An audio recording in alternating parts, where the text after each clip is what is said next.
Gulukudu sengingena ungabusabaleka njengoba bengishilo ngathi ngizobuya nevidiyo la ngikhuluma indaba yemashi lezoba khona bathi shutdown ezoba ngomhla ka-17 November. Ngihamba nanangokubaba lana u-Africa My Continent, Africa My Home, ehamba nentokazi la okuyiyona egqugqumezela le mashi okanye ehamba phambili ekutheni le mashi ibe yimpumelelo, u-Amani Dube. Intombazane esancane-ke le kodwa-ke uyibonayo ukuthi inomunye wabantu esibabiza ngalethi ekuthiwa indlulabuchopho, eyibukayo into bese sithi mesiyibukile bese iyasukuma ngoba phela into ebalulekile yiyo le ukuthi into othi masuyibonile bese uyasukuma bese uhlaba umkhosi esizweni ukuthi no, nayi inkinga la esibhekene nayo. Ungabusabaleka-ke, ungalenzi iphutha lokuthi le vidiyo idlule ngoba khona okuningi okuzokulahlekela okuwulwazi oluzokusiza kusasa empilweni. La le mashi lena uthuthuva lisuswe i-report eke yavela leli viki elidlule kuvela indaba yokuthi kahle kahle idola nawo liqhathanisa nerandi bazokwazi-ke laba abathebe befunda ey'koleni bangena ko-commerce nale genge lena eyenza lento ekuthiwa i-trading. Nawu liqhathanisa nerandi kuvela ngosobala ukuthi kahle kahle aliwona u-17 rand okanye u-18 rand libuye libe yiwona. Kahle kahle irandi nawo liqhathanisa nedola liba u-8 rand, okusho ukuthi-ke irandi nalo linawo amandla linawo amandla ukuthi-ke sibe dlala labantu laba bamabhenki lengane meyichaza lento yayo nani ngizoye ngithi kuyidedela kuyinizwe iphefumula, uyabona ingathi nizwe ngami kuphela. Amabhenki base behlangana base bekhanda i-system yokuthi no, because amabhenki phela abantu abayidelela nemali base beyinyusa indaba yokuthi irandi nawo liqhathanisa nedola balibeka-ke ko-17 rand ngoba nakhu befuna ukuzuza. Angithi uyayibona leyo nto. Enye yezinto la ey'velayo ekumele i-address-we i-issue ye-VAT or i-tax ukuthi le mali engaka esiyikhokhayo kodwa ingane zakwethu siyikhokha singenamali siyihluphekela yini kangaka, yini ngoba phela uma sithi siyabuka iy'balo kuyavela ukuthi eshumini olikhokhayo u-5 cent kuphela ogcina usebenzela wena njengomkhokhi wentela, bese kuthi yonke lenye ingxenye iye ihambe-ke iyokhokhela iy'sebenzi zakahulumeni njengoba zibuye ziseyise nje. Nawu ufuna ukusizwa uyiswe umuntu kahle kahle oholelwa nguwe. Angithi uyayibona leyo nto leyo. Napha noMadlanga Commission njengoba beqhubeka nje benzeka yithi esikhokhayo laphana kunabantu abahola o-2 million kodwa thina sihleli la enhluphekweni. So sizama ukuthi intsha ayisukume kuyoliwa nanansi into, umkhosi usuhlatshiwe, sithi sukumani intsha asihambeni. Le mashi izokwenzeka i-South Africa yonke izokwenzeka i-South Africa yonke because ithinta wonke umuntu ose-South Africa. Nawe wena usacabanga ukudembesela ungabusalenza lelo phutha lelo ngoba lento izosiza thina, iyona into ezosisiza, iyona into ezoshintsha iy'mpilo zethu. Ake ngithi umdedela kancane undodakazi athi ukuphefumula ake nizwe naye ethinta ngokwakhe. Hlangana bayinyusa ukwenzela ukuthi nanoma ubani oyitholayo leyo dini bona benza imali. Impumela yaloko ngoba ukuthi sekunyuka ne-price of living. Yes. Kuthina-ke sihleli sama South African ngoba uma utrade imoto nje uma ngenza umzembekelo, uma uthenga imoto manje siyithenga 3 times more. Isinkwa njengoba manje uma ukuthi ngaba u7 rand to the dollar, isinkwa singaba u8 rand suka ku20 rand. Ngomhla ka-17 November kwi-shutdown esobe senza i-protest esobe senza sobe sikhuluma ngalezo zinto. Rand manipulation amabhangi anga-ownwa yithina ama-South African behlangene bonke no-South African Reserve Bank, o-Oppenheimer-ke no-Stellenbosch mafias mabeyisho ba-own ama-percentage lapho, they own ama-bonds. Iy'kweleti zethu zi-ownwa yibona, sikweleta bona kodwa bona ba-manipulate irandi uku-oppressa thina siwumningizimu Afrika.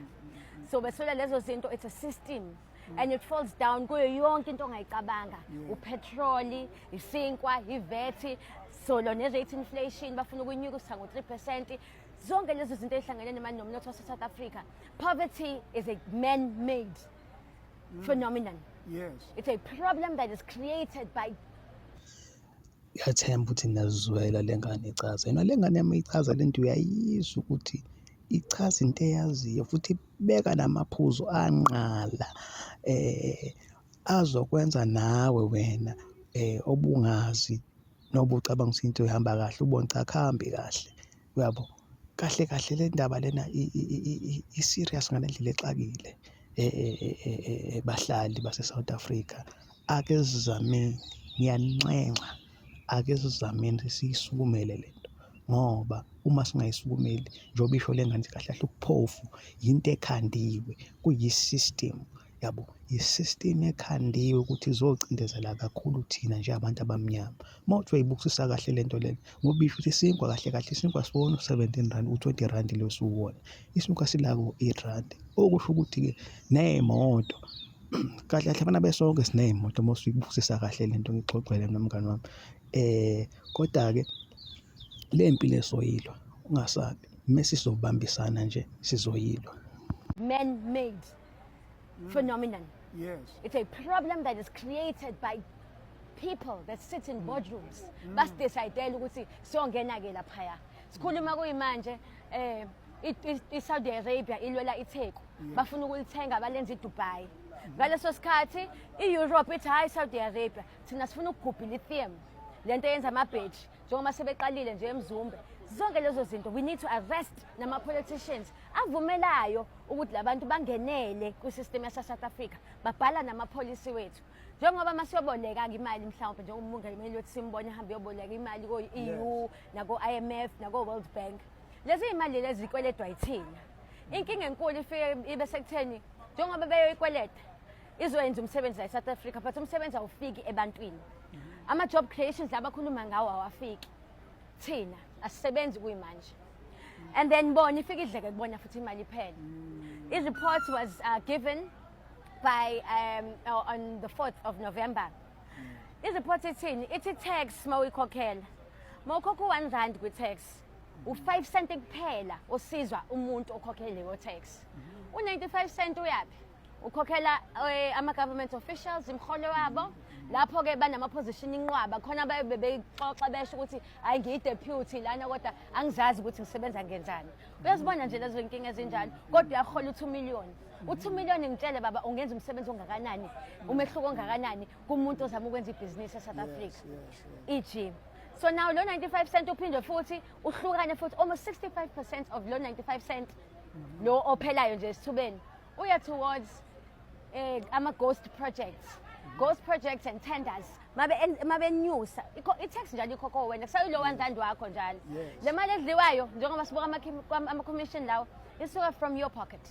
From your pocket. It is not fair that in 2025 as a taxpayer i-tax inyuswa njalo ukwenzela ukuthi ikhokho. Bese bayabuya bathi yashoda imali eSouth Africa beyidlile. They didn't govern the country well. They didn't manage our financial systems. And it's not impossible.